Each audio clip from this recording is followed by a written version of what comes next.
முஸ்லிம் news சொந்தங்கள் அனைவரையும் அன்போடு வருகவென வரவேற்றுக் கொள்கின்றோம். இப்பொழுது சீரற்ற ஒரு காலநிலை நிலவிக் கொண்டிருக்கின்றது. அந்த அடிப்படையில் மன்னார் மாவட்டத்தினுடைய நிலவரங்களை தொடர்பாக நாம் அறிந்து கொள்வதற்காக இணைந்திருக்கின்றோம்.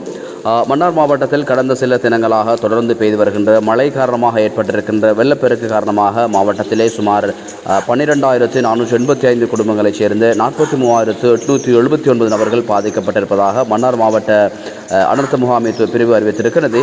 நேற்று திங்கட்கிழமை மாலை வரை இந்த எண்ணிக்கையிலானோர் பாதிக்கப்பட்டிருப்பதாக அவர்கள் குறிப்பிட்டிருக்கிறார்கள்.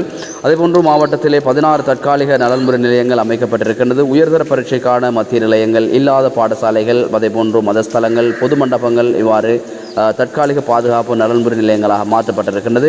குறித்த நலன்புரி நிலையங்களிலே சுமார் 419 குடும்பங்களைச் சேர்ந்து 1426 நபர்கள் இவ்வாறு தங்க வைக்கப்பட்டிருக்கிறார்கள்.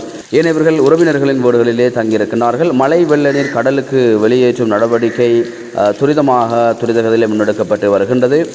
அனர்த்தங்கள் ஏற்பட்டால் துரித நடவடிக்கைகளை மேற்கொள்வதற்காக வேண்டிய முப்படையினரும் தயார் நிலையில் இருக்கிறார்கள்.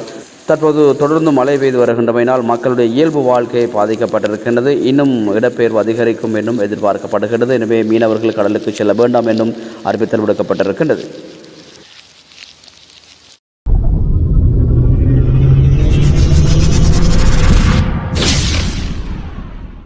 முஸ்லிம் நியூஸ், இது ஒரு ஜனரஞ்சகமான குரல்.